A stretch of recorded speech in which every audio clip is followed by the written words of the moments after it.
assumptions. My friend once had this girlfriend from Australia. So of course the jokes of how I didn't understand how she could read because all the blood was going to her head, she's upside down all the time, bingo, defense courses, I mean everything. But I made a breakthrough with her one night because, I came up and I said, "Babe, I'm so absolutely sorry.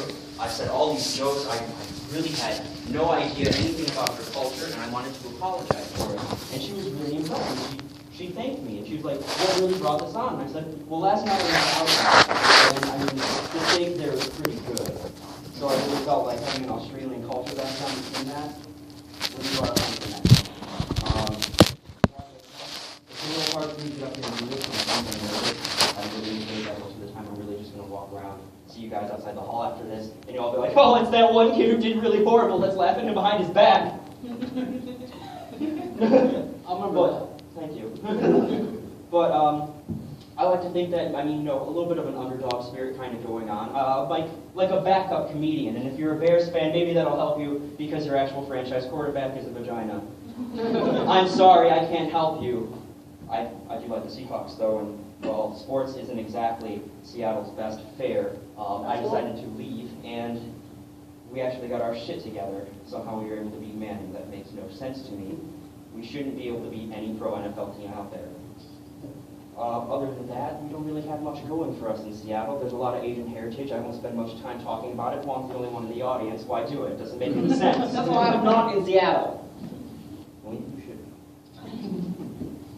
Asian heritage, really good music, Nirvana. There's a lot of great other bands that are actually good. Not like Nirvana, so why bring it up?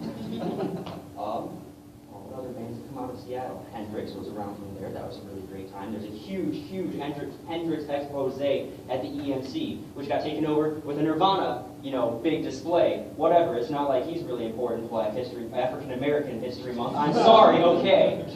It's really hard for me to get up and do this. I have a lot of problems working with a whole bunch of different cultures. It's really different for me. I'm white American.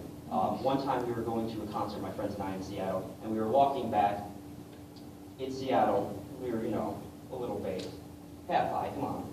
We're walking back, trying to find our way back down to the hotel downtown. We ended up in the middle of a giant rally for Egypt when that whole thing was going down. Made no sense. We were the two whitest, nerdiest kids you could ever see in the middle of a whole bunch of Middle Eastern people. Really getting rowdy. We didn't understand what we were doing there. The cops didn't understand what we were doing there when they pulled us over either. We didn't have a good answer for them. So we just went along with it. We said, well, yeah, we do believe Egypt should have, democracy and one that believes in it. It's just really going to be a good time if they have it.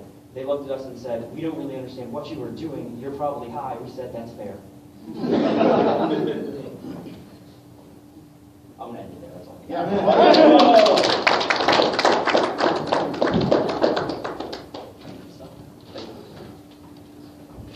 Our next comedian is a wonderful human being. Give it up for Ray Spire.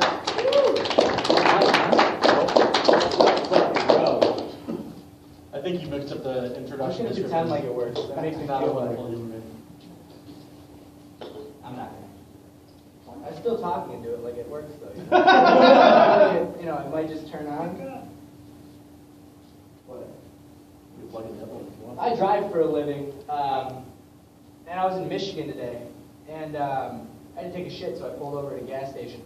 And I went to the gas station, I said, where's your guys' bathroom? She handed me a mug, said it's outside. I look on the mug, there's a key on it. So I realized, okay, so there's a door outside, I need to unlock this door, I can take a shit. So as I'm taking a shit, I'm looking at the mug, and I'm like, what if I just shit in this mug and hand it back? Hey, thanks for letting me use the bathroom. Walk out. That's my thought process, daily. But I was tripping on acid with my friend a while back, and I played Crazy Taxi for 8 hours straight, which seems excessive, and it was. But I can for sure tell you I will beat anybody in this room in Crazy Taxi. And I can also do this. Hey, hey, hey, get ready for some Crazy Taxi. Are you ready? Here we go. Which, actually, that guy, I'm pretty sure the same voice guy does the Dragon Ball Z intro, if you've ever heard it. It's, last time on Dragon Ball Z. Goku's been running down Snake Way for 18 episodes. Meanwhile, Gohan's still being a bitch. Tune in episode to see if anything happens on Dragon Ball Z. I took ecstasy one time. I don't want to sound like a huge druggie, but I am. I took ecstasy one time, and I feel like they named it very correctly. It's like they hit the nail right on the head. It's like I was sitting there alone, and I was just like, oh. Somebody walked by me, I'm like, whoa, do you have any gum? And they're like, no. You have any Vicks Vapor Rub? No. Can you just walk by me again? Why? The breeze felt fantastic. Now, I actually, I've been clean for 2.5 years, and that is true. Don't laugh, it sucks. It's terrible. I wish I could smoke weed. That's one thing that I truly do miss, smoking weed. And what I miss almost more than smoking weed is buying weed.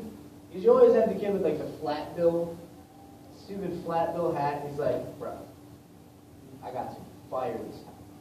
Like, all right, yeah, whatever. Like, bro, I got some Himalayan gold. Sweet, man, I'm looking forward to it. And then he'll come back next week with, bro, I got some Appalachian Kush. Is it from the Appalachian Mountains? Like, sounds pretty good. I want to start selling weed, and I want to name all my weed after Febreze scents. I think that would be good. I think it'd be good for business, too. I got to get a flat bill. I got to put it on backwards, and I'll just start saying bro excessively.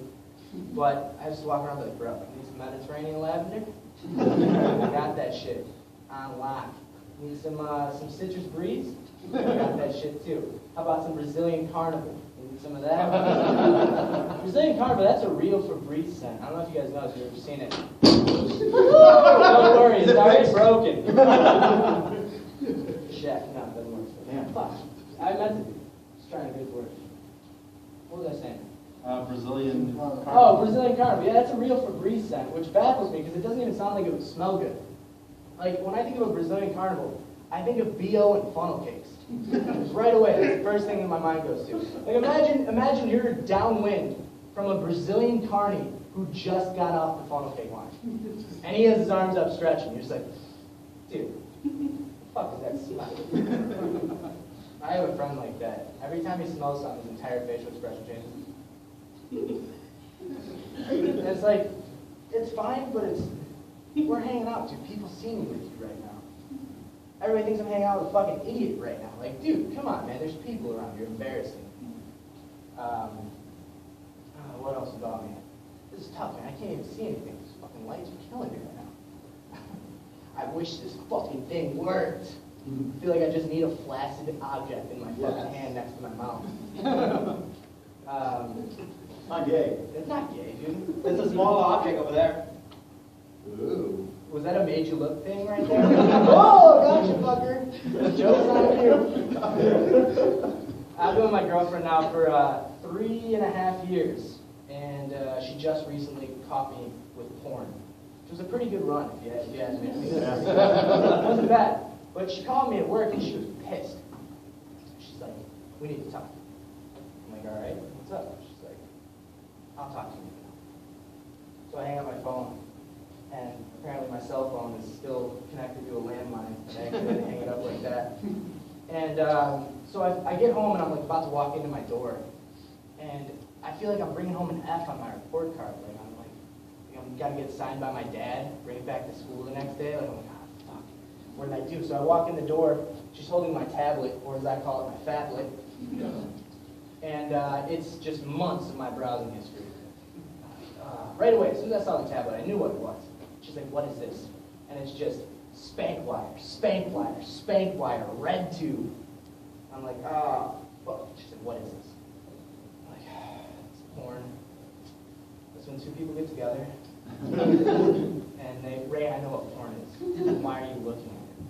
I don't know, babe. Sometimes it feels good to rub my own dick. It's true. And every woman should know that. That's honestly true. It's nothing about you. Don't take it personally. It just feels good to rub your own dick. That's pretty much what it comes down to. You know, I think what grossed her out the most was like the porn titles.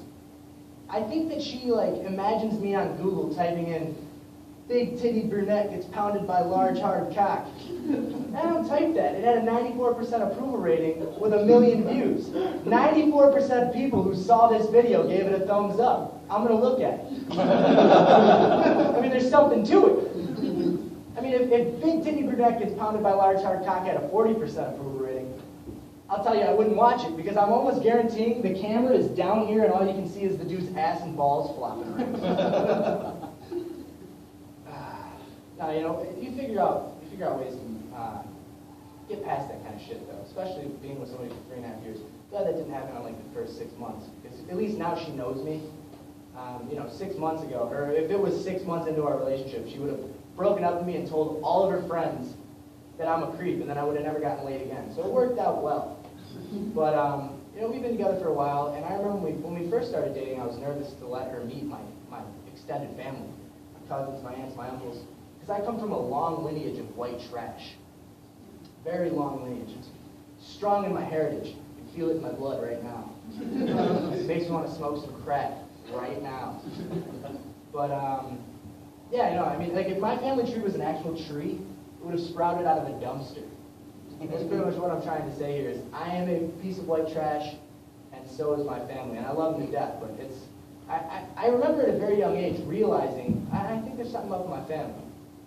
I went to my aunt's with some of my cousins, and you know, I walk into her trailer, which should have been a, you know, that wasn't the hint though. That wasn't the hint. The hint was when my aunt was teaching her nieces and nephews how to pick up quarters with their butt cheeks and put it in a shot glass. And that's so ridiculous that you know it has to be true. Nobody can make that up. Does anybody have a quarter? I'll demonstrate right now. Please don't pause. Now, I remember I might have been 13 years old. They do that biker run every year in Marseilles. I don't know if anybody's been there or whatever. It's a really fun time. My aunt took me and my sister. I'm 13. And she's supposed to be watching us. And she just kind of disappears. And for 4 hours, she's gone. And so me and my sister are starting to get a little nervous, you know? Not for us, but for my 40-year-old aunt. And everybody starts clearing out, and all these motorcycles are riding by. And I swear to God, I see my aunt on the back of this motorcycle holding on to this biker. She's riding past me, and I'm like, Aunt Rocks. And she looks over, makes direct eye contact with me and my sister, and goes, "Hey, kids," and rides off into the night. I had to walk 3 miles to my grandma's house. Thank you. One, you know. You the fucking one who apologized. Thank you. It's because I don't have a microphone, that's what it is. This makes it 20 times, 30 times funnier, that's what it is. But, yeah, you know, I wish you guys could actually meet some of my family. They're really good people, but my Uncle Don, he's the biggest character. He has a hole in his face, and it's so deep that he can plug his nostrils and still breathe through his nose. He's like a deformed whale or something. Like he just has a weird spout in his face that he can put a quarter in it, pop it out, shoot it into a shot glass. That's how he plays quarters. He doesn't do that. He just puts it in his little shoots it out. But you know, I asked him. I said, you know, are you ever gonna get that checked out? Are you gonna go to a doctor? He said, "Don't worry, Ray. It's a flesh-eating bacterial disease. I checked it out on WebMD." And I have a bone to pick with WebMD and the show doctors, anything like that. I really do. It bugs me. It bugs me that people don't go to a doctor anymore. I used to work at Wendy's, and somebody burnt their arm really bad. They're like, "Oh, fine. Give me the mustard." What? Like, I'm going to put mustard on it. Read online. That helps. It helps burns. It's like, dude, your fucking arm isn't a cheeseburger. You're not supposed to put condiments on a burn. You want some pickles and fucking lettuce, too? What the fuck are you doing? Go to a doctor. Get some antibiotics. But, yeah, I mean, it's all fucked up. I was watching the show The Doctors, and they don't even talk about anything that's relevant or useful. They'll sit there and they'll talk about you showering. Like, well, when you're showering, you want to start from the top and work to the bottom. Start from your head, work to the toes. Does anybody start with their ass and work to their face? Honestly, I want to know. The person just walking around there, they're like, fucking star. That's all I got, guys. Thank you.